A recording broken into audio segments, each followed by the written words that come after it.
Hey guys, welcome to today's devotional. Today we're looking at justice, and the passage we're looking at is Ecclesiastes 3:17. But before we get into that, let me pray, and we can go from there. So Lord, I just thank you that you're a just God. I thank you that you're a relational God, that you sent Jesus down the cross so that you could have a relationship with us, Lord.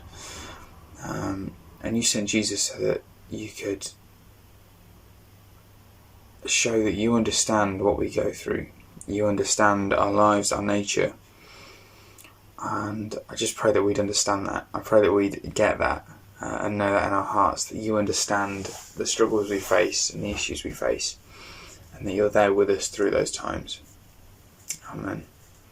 So the passage that we're looking at is Ecclesiastes 3:17, and it says in that verse, it says, "I said in my heart, God will judge the righteous and the wicked, for there is a time for every matter and for every work." So what does that mean? Well, I think what it's saying is it's so easy. It's so easy to fall into the trap of being very judgmental and being very easy to judge what is just and what is wrong, what is evil, what is wicked, what is righteous. You know, he says, "I said in my heart, God will judge." And it's important for us to recognise that actually God is going to judge rather than us judging.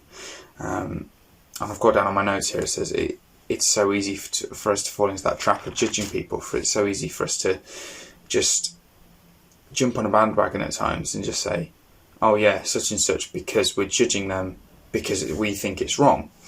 And so how do we move on from that? And so what I want you to do now is take 30 seconds to a minute. I just want you to lay the things down that really frustrate you, lay the things down that really get on your nerves, whether it's particular people, whether it's particular situations that you face. And once you've done that, I want you then to pray for grace and for peace to overcome you in those situations and to overcome you throughout your life.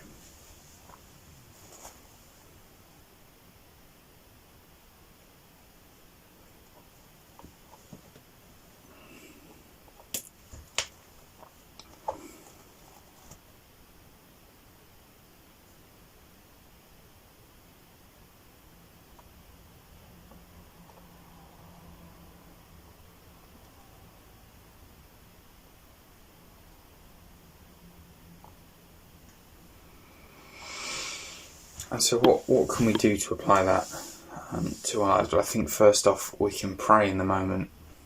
When you're finding yourself in a frustrating situation, when you're finding yourself talking to somebody that's really frustrating you, praying in the moment is one of the most important things you can do, because it brings that sense of peace.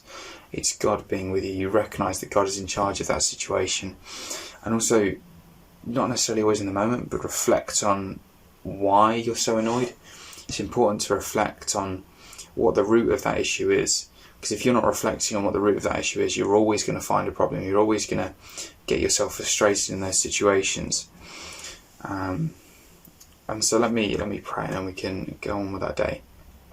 And so Lord, I just thank you that you're just God, that you understand the things we face, that you understand that you've lived a human life, you know what it's like. And I just thank you, Lord, and I pray that we'd remember in those moments when we face frustration, when we face issues, Lord, that you know what this is like. I pray that we'd remember that. And equally, I pray that we would be prayerful people in those moments, Lord, that we would be gracious and peaceful people in those moments, Lord, that you would just come and be present with us and give us a sense of peace. And I pray that you would just bless the rest of this day in your name. Amen.